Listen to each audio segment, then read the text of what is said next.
Ito na naman tayo mga kapatid. Dating gawain. Dahil ito ay sinimulan natin 2017 pa at hanggang ngayon tuloy-tuloy tayo mga kapatid. At hanggat hindi nga nawawala yung mga gawaing masama, hanggat nakikita natin yan, tuloy-tuloy ito mga kapatid. Hanggang sa mabago ang lupa, pati ang langit mga kapatid, hindi tayo hihinto nito. Dahil ito yung natatangi at nag-iisa na programa na binigay sa atin ng ating Ama. Tayo ay binibigyan pa ngayon ng pagkakataon mga kapatid. May pagkakataon pa ang lahat. Huwag tayong, sabi nila, huwag tayong pakakampante sa ating pamumuhay. Hindi na uso yung hindi na uso yung mga kinagisnan natin mga gawain mga kapatid. Pinapabago ng ating Ama dahil kailangan talaga, sabi niya sa atin, tayo ay maging bagong lahi mga kapatid para tayo makasunod sa Kanya. Pag hindi tayo nabago, hindi nabago yung lahing ito, hindi tayo makakasunod sa Kanya mga kapatid. At ang paraan ng pagbabago ay ang pagtupad ng Kanyang buong kautusan. At mga kapatid, bago ang lahat, saan man kayo naroroon, ano man ang katayuan ninyo sa buhay, ano man ang kulay ninyo, basta kayo nakikinig sa programa ito ng ating Panginoong si Isaw Ama, ang biyaya at kapayapaan at awa na mula sa ating Ama sa pamamagitan ng Espiritu ng kanyang panganay na anak na si Isa na ating Panginoon ng mga Panginoon at ating Hari ng mga Hari ay sumainyo nawang lahat. Siya nawa at siya nawa. Ayan mga kapatid, gaya nung binabanggit ko kanina na may pagkakataon pa tayo. Isipin nyo man na ako ay paulit-ulit. Lagi nyong naririnig sa akin yung bagay na ito. Yun ay isang paraan mga kapatid na sabi ng ating Ama, pagdating ng kaparusahan at ito ay nakarating sa lahat ng tao. Pag dumating ang kaparusahan, huwag niyong sisihin ang ating Ama kung kayo ay hindi maniniwala sa mga sinasabi ko. Dahil diretsa ang sinasabi ko sa inyo, kung saan sa parte ng Bible nandun ako. Sa aklat ng mga gawa, 3:22 mga kapatid, doon yung kumatatagpuan.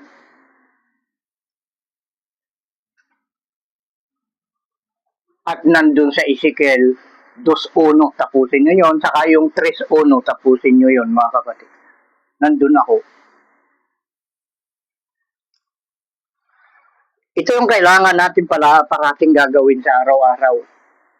Maikli ang ating mga mensahe ngayon, mga kapatid. Sa nagbigay ako sa inyo. Kung nyo na ang aking Facebook account. Sa pamagat kapatid vlog, mga kapatid, nandun ako. Araw-araw may makikita kayo doon na magandang balita para sa tunay na buhay mga kapatid. Itong buhay na ito, itong kasalukuyang nangyayari sa atin, pinagpapagura natin sa araw-araw, hindi talaga gusto ng ating na dapat kalagyan. Hindi ito mga kapatid. Temporary lang ito ay daan gusto ng ating Ama ating ay nakalalagyan mga kapatid. Doon hiwalay ang mabuti doon mga kapatid. Hiwalay ang masama. Hindi pwedeng magsama doon ang masama at mabuti. Kagaya ngayon dito sa sanglibutang ito nating ginagalawan na magkalaho ang mabuti at ang masama mga kapatid. Doon sa lugar na babaguhin ng ating Ama, dalawa lang ang pwesto doon. Nasa mga mabuti at nandun sa mga masama mga kapatid. Dalawang posisyon doon ng mga tao. Mabuti at masama lang. Hindi pwedeng maglahok ang masama at mabuti. Kaya ngayon pa lang, pinapasimula ng ating Ama, kung ikaw ay mabuti, magpakabuti ka. Para mapunta ka doon sa gusto ng ating Ama na dapat nating kalagyan tayong mga anak niya.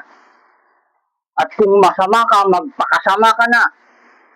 Dahil doon ka pupunta sa inyong amang Diablo. Kaparusahan. Walang hanggang kaparusahan, mga kapatid.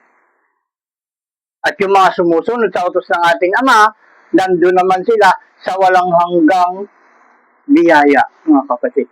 Walang hanggang kapayapaan at pagpapala ang nandun sa pangako ng ating Ama sa lahat ng mga sumusunod sa Kanya.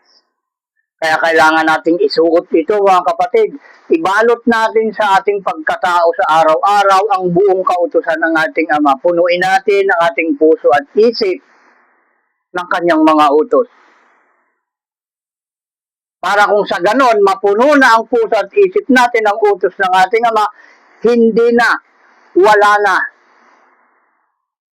wala nang space ang Diablo para pumasok pa sa atin. Dahil puno na eh. Saan pa siya lalagay? Sa iyong pagkatao, sa iyong puso, sa iyong isip, sa iyong kaluluwa, kung puno ka na, wala nang maidadagdag. Pwede mo doon yung masama at kasalanan, dahil puno ka na.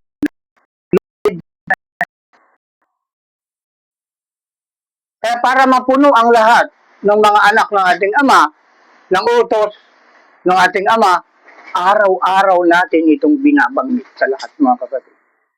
Paulit-ulit hanggat hindi napupuno ang ating puso at isip ng buong kautusan, mga kapatid.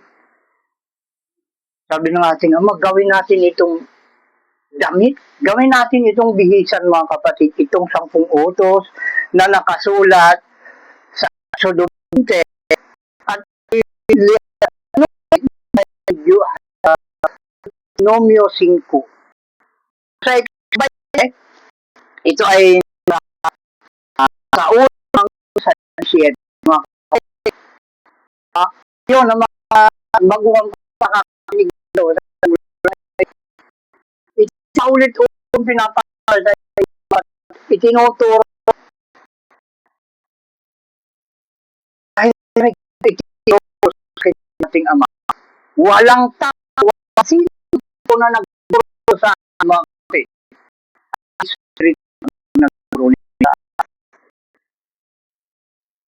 Kahit yung halo ng kaya hindi ako nakatapang high school. Hanggang kapatid, hanggang grade 4 lang ako. At kumaral sa ako, wala ako nalaman.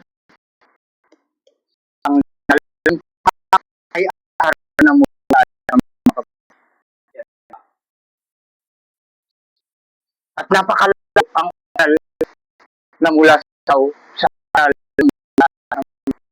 kaya ang mga kapatid, kapatid natin palagi ipin sa araw ay araw ng ating masasangit.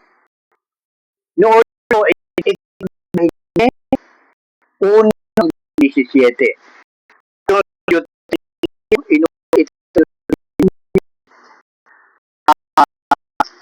Sing yan, ilista nyo. Kayo na magbaron kapatid na haban. Basta ito sa araw-araw. Gugay na mas. Mas ako mismo patunay. Kayo ang patutuo sa inyong pili ng mga tinuro at sa mga kapatid. Kumatakan kasabihin nyo, yan ay lumang tipan. Huwag kayong paloko, mga kapatid. Huwag kayong padala. Sa Biblia natin, duwa ito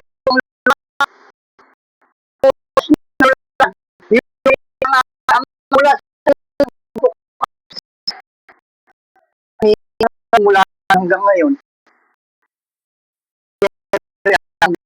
Magpasawa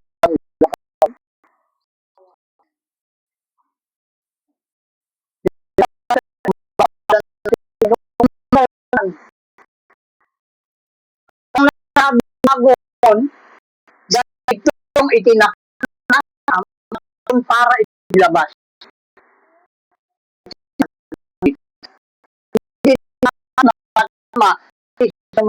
Ang naturo sa Biblia ito, sa banal na kasulatan ito, ipinasok ng kanilang isip. Dito lang sa inyong maliit na lingkod, mga kapatid. Ito ay pinagkaloob. Kita nyo, mga kapatid, libre ito. Libre. Subukin ninyo na lumapit. Mararamdaman ninyo ito kakaiba sa lahat ng relihiyon, mga kapatid. Iba ito. Wala ditong nangyayaring negosyo o anumang pakinabang. Mayroon dito na nag-iisa, mga kapatid, yung ikasampung bahagi. Iyan ang nandito. At yan na hindi pa natin ipagpipilitan ngayon, mga kapatid. Inasabi ko ng isang beses at iwan ko kung kailan natin ito ulit-ulitin. Dahil yung ikasampung bahagi, mga kapatid, ng ating kinikita sa araw-araw, yan ay hindi sa atin. Yan ay sa ating Ama. Kaya pansin nyo, mga kapatid, pag kumikita kayo sa taon-taon,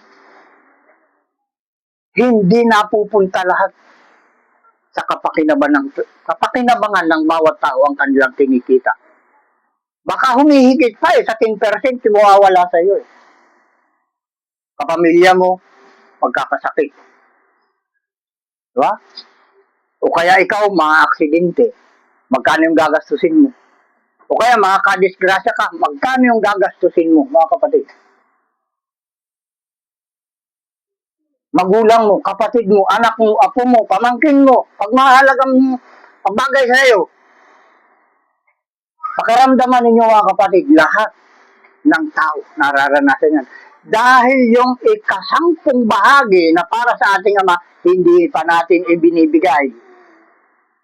Ngayon, pag ibinigay ninyo yan, dito sa huling araw, at dito nyo dapat dalahin yan, mga kapatid, dan nyo mararanasan kung gaano kagaan ang pamumuhay, mga kapatid. Yung ikasampung bahagi. Dahil yun ay hindi sa atin.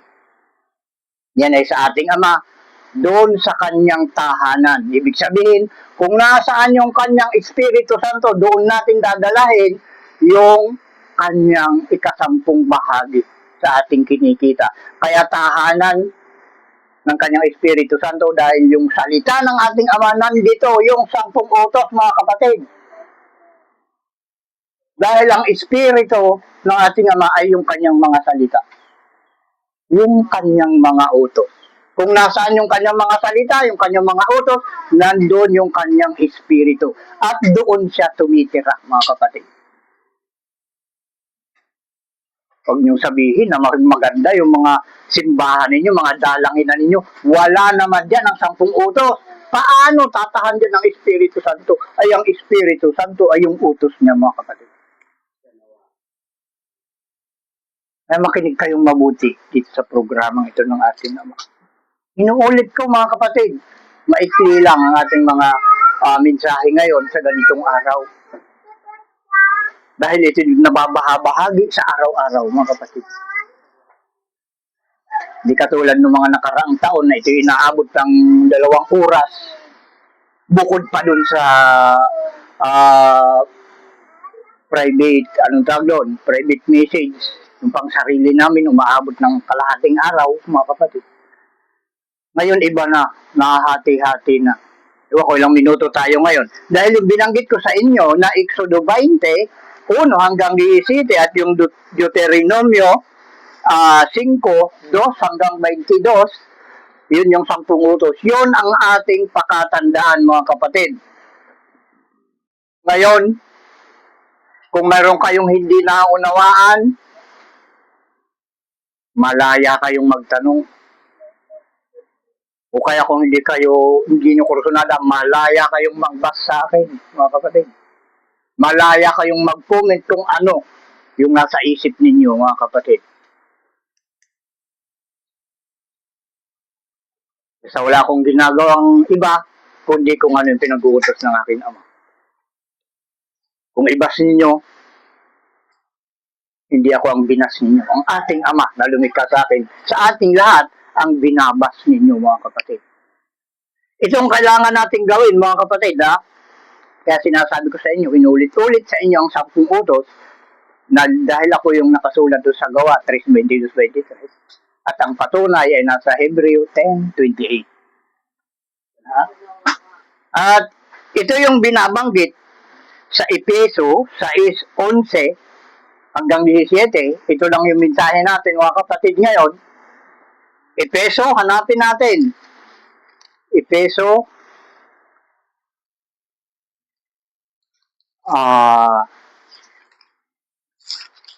ba yun? Mapalitan na itong aking Bible, mga kapatid. Natutunaw na yung mga ibang litra. Bale, pag nagkapan tayo, magkaroon tayo ng kaluwagan sa pangbili, bibili tayo. Mas malaki para mas matibay. Efeso, anong pagkabanggit natin kanina? Sa 11 hanggang 17. Okay. Naalala niyo, mga kapatid, mga binanggit natin, kababanggit ko lang, mga kapatid. May panahon pa tayo para gawin ang mga bagay na ito, mga kapatid. Ayan, tara na, basahin na natin kung atin nang nakuha. Efeso 6:11 hanggang 17. Mangagbihis kayo ng buong kagayakan ng Diyos. Alam niyo, mga kapatid, yung kagayakan, ano ba ang gayak? Kagayakan ng Diyos. Na gusto niyang ibihis natin. Nabanggit natin kanina. Isuot natin. Magdamit tayo. Kagaya ng damit na ibinibigay sa atin ng ating Ama. Yun ang ating isuot, yung 10 utos, mga kapatid. Yan, nandiyan na naman tayo sa 10 utos. Ha? Upang kayo'y magsitibay laban sa mga lalang ng Diablo. Ayan. Hindi kayo magiging matibay, mga kapatid, pag hindi natin ibinihis ang buong kagayakan ng ating Diyos Ama sa langit. Lagi tayong marupok. Dahil binabanggit dito, mangagbihis kayo ng buong kagayakan ng Diyos upang magsitibay. Upang kayo'y magsitibay laban sa mga lalang ng Diablo. Alam niyo yung lalang ng Diablo? Yung mga gawa ng Diablo. Hindi natin napag-uunawa, mga kapatid, yung lalang ng Diablo. Diba? Utos ng ating Ama, huwag kang kakain ng dugo. Bakit natin kinakain? Dahil yung Diablo nga nanunukso eh. Yun yung panunukso niya eh. Kainin nyo, pwede naman kainin yan eh. Ay pwede nga, kaya lang ipinagbabawal. Kagaya rin ng huwag kang papatay. Bakit tayo pumapatay? Ay yun ay lalang ng Diablo. Pwede namang pumatay eh. Kaya nga lang pinagbabawal ng ating Ama. Malaya tayo na gumawa ng masama at malaya din tayong gumawa ng mabuti. Ang problema nga lang, saan ka pupunta? Saan ka hahantong kapag ikaw ay gumagawa ng masama, mga kapatid? At alam mo na ba ang kahahantungan o kahihinat na ng gumagawa ng mabuti? Yan ang dapat nating alamin, mga kapatid. Malaya tayong gumawa ng mabuti, malaya tayong gumawa ng masama. At walang ibang mabuti, mga kapatid, kundi ang utos lamang ng ating Ama sa langit. Maliban doon, masama na. Basta lumihis ka sa utos ng ating Ama, masama na yun, mga kapatid. Yun lang ang mabuti. Dahil yung mga utos ng ating Ama, mayroon niyang kasamang pangako. na ikabubuti natin. Hindi temporaring ikabubuti. Hindi kagaya nung lalang ng Diablo, mga kapatid. Temporary lang yung makakamtan mo dun sa lalang ng Diablo. Sabi ng ating ama, huwag kang makikiapid. Eh bakit yung asawa ng iba dyan ay 5, 3? Diba? Temporary yung nararanasan mo dun. Dahil yung pagsunod sa utos ng ating ama ay kasamang pangakong buhay na walang hanggan. Kapayapaan ang naghahari sa iyong isipan araw man o gabi. Diba? Isipin ninyo kung ano nangyayari sa mga babaero, sa mga makiapid, sa mga mamamatay tao, na pawang ipinagbabawal ng ama na huwag natin gagawin, na ang Diablo ang may utos nun, mga kapatid. Huwag magnanakaw. Diba? Huwag mangdadaya.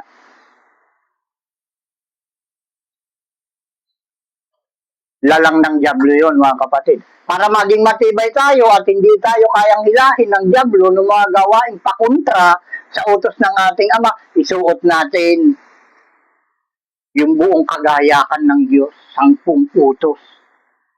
Yun yung buong kagayakan dahil siya ay buong kautusan, mga kapatid. Naunawaan nyo? Buong kagayakan ng Diyos, yun yung buong kautusan at ang kabuuan ng buong kautusan ay yung 10 utos nga. Sana malinaw.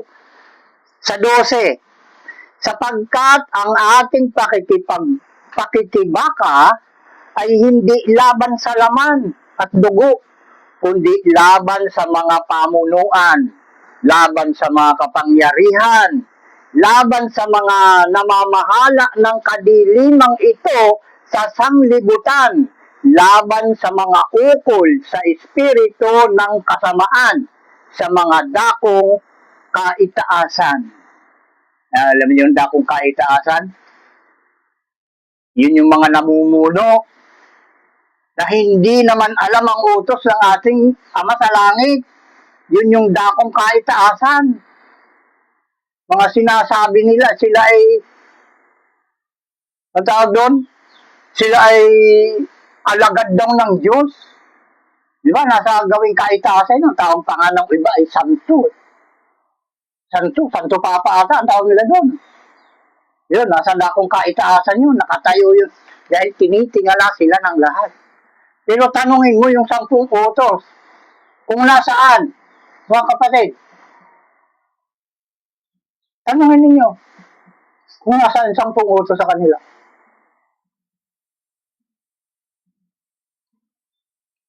Di ba? Pag-aralan natin mabuti ang utos ng ating Ama at ang utos ng mga tao. Inuulit ko, kagaya nung ipinus ko sa inyo doon sa picture message. Saan yung gustong sumunod? Sa tao o sa ating Diyos Ama? Kung gusto mo nung sumunod sa utos ng ating Diyos Ama, makinig ka rito. Dahil ang ating ipinapayapay sa inyo, ang may pakinig na dapat ipangdinig ay makinig. Yan ang ating ipinapayapay sa lahat, mga kapatid. O saan na tayo? Dahil dito, magsikuha kayo ng buong kagayakan ng Diyos. Inulit na naman. Dito sa 13. Upang kayo'y mga katagal sa araw na masama. Pakiramdam niyo, mga kapatid, nung araw ngayon, maganda ba? Kung masama? Diba? At kung magawa ang lahat, ay magsitibay. Ayan. Kailangan magawa yung buong kagayakan ng Diyos ay kailangan ay makuha natin. Magsikuha kayo ng buong kagayakan. Doon sa 11, magbihis kayo ng buong kagayakan ng Diyos. Doon sa 13, magsikuha kayo ng buong kagayakan ng Diyos. Bihis magsikuha. Upang kayo'y makatagsaw na masama. At kung magawa, ang lahat ay magsibay. Diba, mga kapatid, matibay tayo. Pag ating nakuha ang buong kagayahan ng ating Diyos Ama,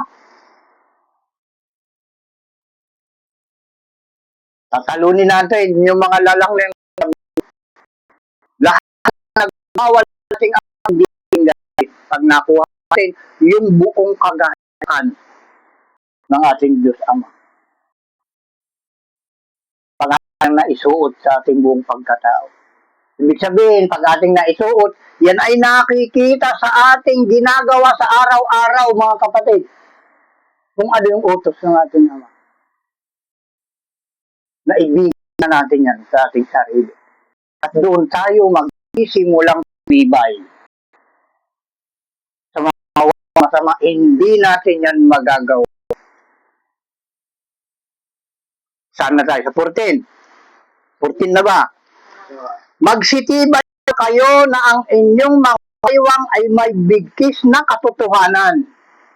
Alam niyo mga kapatid, ang katotohanan walang iba kundi ang buong kautusan. Na may sakbat na baluti ng tuwid. Yan. Matuwid ka kapatid kapag ikaw ay nasa katotohanan. Inuulit ko, ang katotohanan at ang katuwiran ay ang buong kautusan ng ating Ama. Sa 15, at ang inyong mga paa ay may panyapak na paghahanda ng ibanghelyo ng kapayapaan. Yung batang natin mga kapatid, bawat desisyon natin sa buhay ay walang kasamang kaguluhan. Puro kapayapaan ang iniisip natin. Lalag tayo, walang pangdadaya, walang pangluloko, walang kalukuhan at kasinungalingan tayong gagawin. Yun, dahil binihis na natin yung kagayahan ng ating Diyos Ama. Sa 16, bukod dito ay taglayin ninyo ang kalasag ng pananampalataya na siyang ipapatay ninyo sa lahat ng mga hiningas na salugi ng masama. Tama ba? Sulig ng masama. Ayun, ulitin natin ito mga kapatid. Bukod dito ay taglayin ninyo ang kalasag ng pananampalataya na siyang ipapatay ninyo sa lahat na nanganiningas na suligi ng masama. Ayun. Taglayin kalasag ng pananampalataya. Ibig sabihin, umasa tayo na lahat ng pangako ng ating Panginoong si Isao Ama ay tapat at totoo at makakarating sa lahat ng sumusunod sa buong kautusan. Palataya mga kapatid. Sa 17 bilang panghuli mga kapatid, at magsikwaha rin naman kayo ng turbante ng kaligtasan at ng tabak ng Espiritu ng Diyos. Walang iba mga kapatid, kundi ang 10 utos. Yan mga kapatid. Pangsamantala, tayo ay muling maghihiwa-hiwalay at sa ganito ding oras at araw, tayo ay muling magkikita-kita. Inuulit ko mga kapatid, saan man kayo naroroon, anuman ang katayuan ninyo sa buhay, anuman ang inyong kulay, basta kayo nakikinig sa programang ito ng ating Ama, ang biyaya at awa ng ating Ama sa pamamagitan ng Espiritu ng kanyang panganay na anak na si Isa na ating Panginoon ng mga Panginoon at ating hari ng mga hari, sumainyo na lahat. Siya nawa.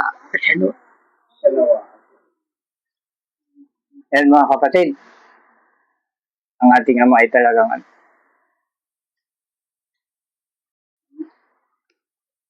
atat na maipon kami natin 100% tayo na gusto niyang maipon ito. Iilan pa lang tayo mga kapatid. Hindi pa pala kayo kasama, kami pa lang. 22 ata kami. Ilan kabuuan?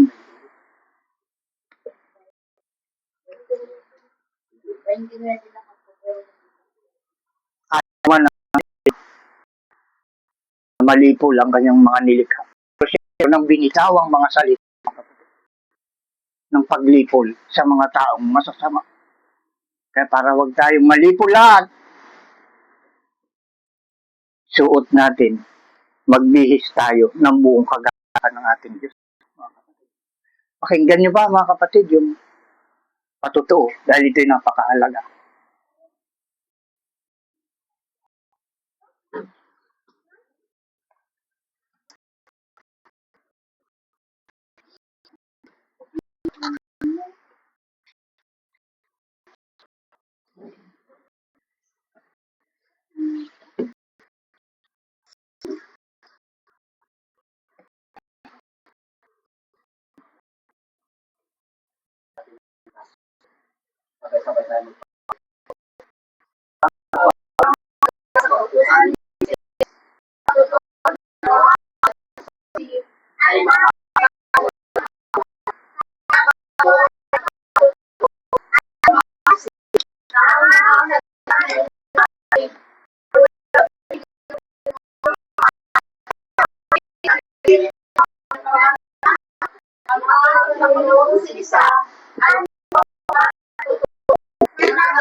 Pagbangon ng kapayapaan